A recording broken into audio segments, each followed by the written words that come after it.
আপনার প্রশ্নের মানে প্রধান জায়গাটা ছিল সেটা হচ্ছে সহিংসতা, হুম যে পলিটিক্সে হুম আবার হুম, একদম। সহিংস পরিবেশ তৈরি হচ্ছে। এটা হচ্ছে আপনার অ্যালার্মিং। এবং আমরা বিভিন্ন ক্যাম্পাসে দেখতে পাচ্ছি যে ছাত্রদল মরিয়া হয়ে ক্যাম্পাসগুলোকে দখল নিতে চাচ্ছে। তো সে কারণে হামলাগুলো হচ্ছে। এবং আমি বোঝার চেষ্টা করেছি, এই যে 13টা ক্যাম্পাসে আপনার মানে সহিংসতা সৃষ্টি হলো কি কারণে। আপনি কি মনে করতে পারেন, আপনি কি বলতে পারেন একটা একজন ইনফর্মড সিটিজেন হিসেবে এবং সাংবাদিক হিসেবে হুম। যে খুব গুরুতর কোনো কারণ আছে এর পেছনে, যেটা মানে যেটার ছাড়া বা যেটার কারণে এই হামলাগুলো হচ্ছে বা এটা অ্যাভয়েড করা যেত না, এরকম কি মনে হচ্ছে? আমার আম কাছে এরকম মনে আমার হচ্ছে না। ক্ষেত্রে আমি তো মনে করতে পারি বেশিরভাগ ক্ষেত্রেই ছাত্রদের মধ্যে সংঘর্ষের কোনো গুরুতর কারণ থাকে না।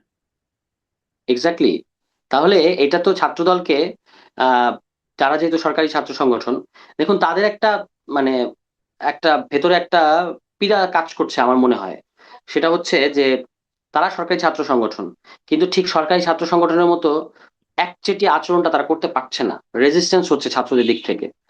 তারা ক্যাম্পাসগুলোকে সেভাবে দখল করতে পারছে না, হলগুলোকে দখল করতে পারছে না, সেখানে গেস্ট রুম গণরুম এগুলো করতে পারছে না।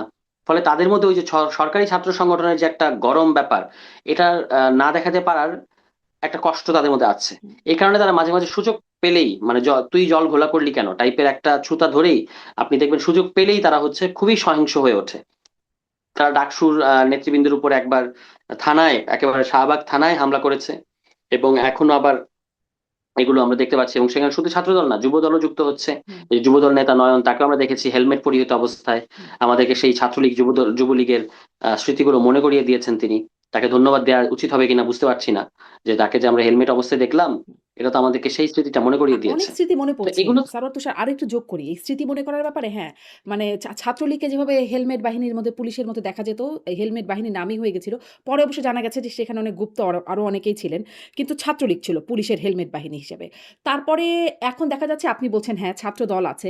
আবার ধরেন ছাত্রলীগকে আমরা বলতে শুনতাম, ছাত্রলীগের সভাপতি সাদ্দামরা বলতেন যে তারা ফু দিলে ৫ মিনিটও ক্যাম্পাসে টিকতে পারবে না। এখন ছাত্র শিবিরের সভাপতি সাদ্দামদেরকে শোনা যাচ্ছে। তারা বলছেন যে তারা প্রতিরোধ করলে ছাত্রদল ১০ মিনিটও ক্যাম্পাসে টিকতে পারবেন না।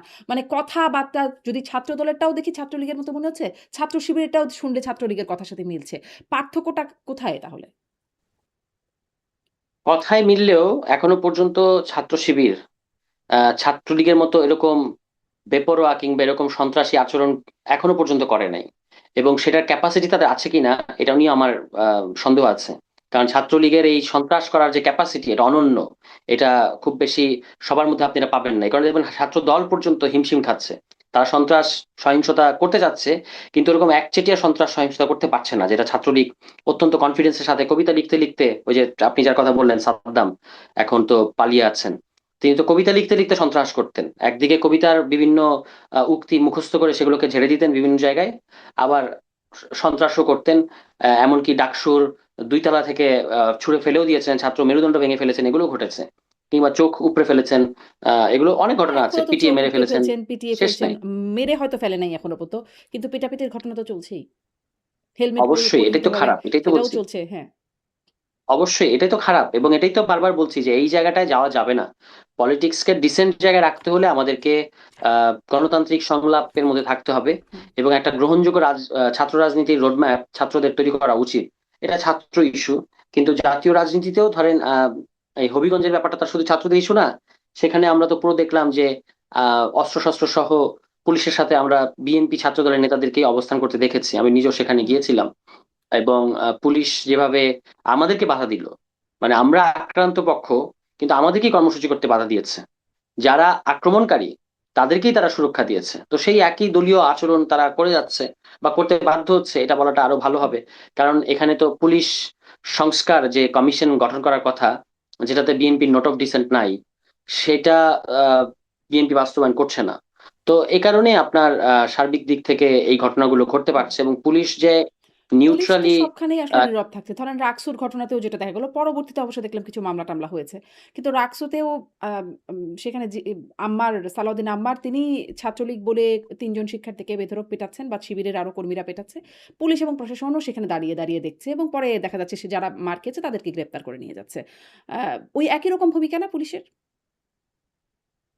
অ্যাবসলিউটলি, এবং এটা অগ্রহণযোগ্য।